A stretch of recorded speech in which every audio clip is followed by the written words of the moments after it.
Henge दुविधा को सुनने के बाद 8 वर्षीय गुरप्रीत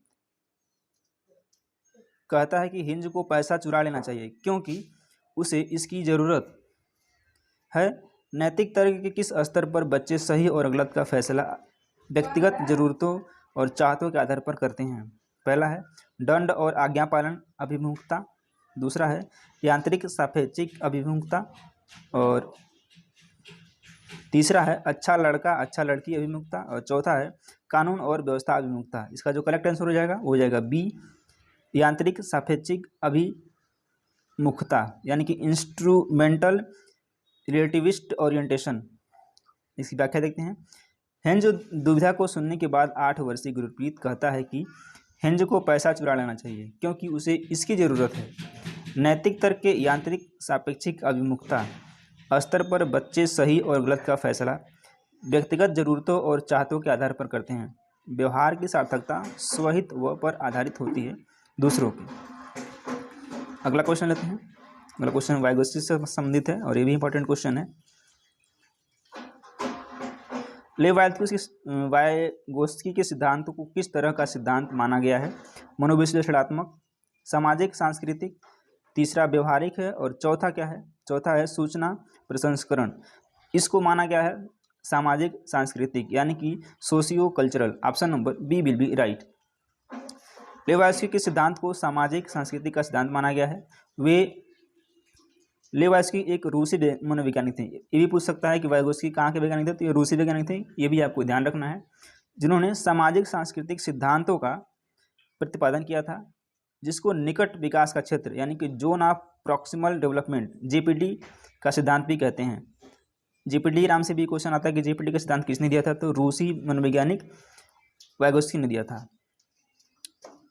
अगला क्वेश्चन आगे देखते हैं। वाइगोत्स्की के अनुसार छात्रों को अधिगम करवाने या उनका करने हेतु उचित मार्गदर्शन या दिशा निर्देश की आवश्यकता होती है, और छात्रों को यह निर्देशन एवं मार्गदर्शन समाज और संस्कृति से प्राप्त होता है। इनके सिद्धांत को संरचनावादी की संज्ञा दी जाती है। वाइगोत्स्की बालक के सर्वांगीण विकास में सामाजिक और सांस्कृतिक सिद्धांतों को महत्वपूर्ण स्थान प्रदान करते हैं। अगला क्वेश्चन लेते हैं। अगला क्वेश्चन भी वाइगोत्स्की से संबंधित है।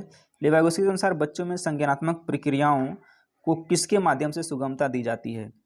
नकारात्मक पुनर्वलन, प्रतियोगिता, भाषा, या फिर आनुवांशिक विन्यास। किसके द्वारा दी जाती है?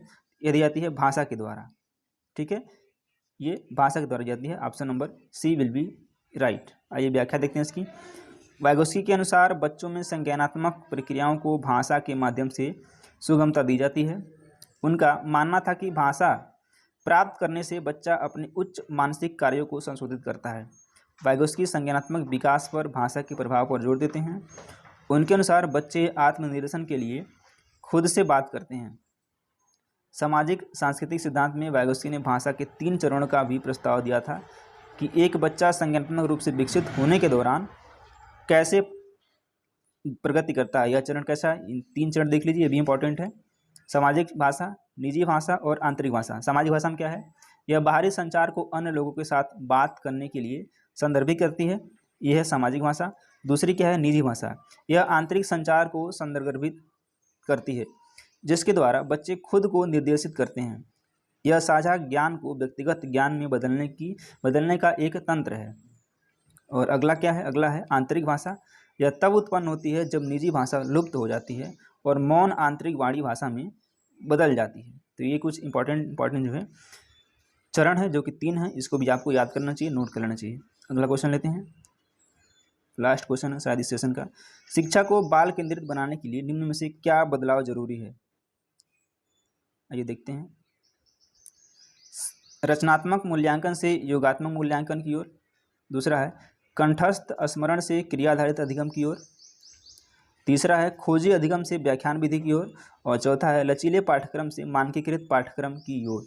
क्या हो जाएगा? वो हो जाएगा बी, कंठस्थ स्मरण से क्रिया आधारित अधिगम की ओर। यानी कि रट्टा मार नहीं होना चाहिए, यानी कैसे रटन तो नहीं होना चाहिए, वो क्रिया आधारित होना चाहिए, यानी कि जो प्रैक्टिकल बेस होता है उस आधार पर होना चाहिए शिक्षा जो हमारा है, जो बाल केंद्रित शिक्षा। बालक के मनोविज्ञान को समझते हुए शिक्षण की व्यवस्था करना तथा उसकी अधिगम संबंधी कठिनाइयों को दूर करना बाल केंद्रित शिक्षा कहलाती है, अर्थात बालकों की रुचियों, प्रवृत्तियों तथा क्षमताओं को ध्यान में रखकर शिक्षा प्रदान करना ही बाल केंद्रित शिक्षा कहलाती है। यानी कि मान लीजिए ये कोई बालक है, ठीक है, उसके रुचि के अनुसार आपको शिक्षा प्रदान करनी, ना कि इसके रुचि के विरुद्ध। ये बालक थोड़ा गड़बड़ बन गया है। चलिए इस सेशन को यहीं तक रखते हैं और उम्मीद करते हैं सेशन आपको पसंद आएगा। यदि पसंद आता है तो वीडियो को लाइक करें और चैनल को सब्सक्राइब करें, वीडियो को शेयर भी करें। धन्यवाद।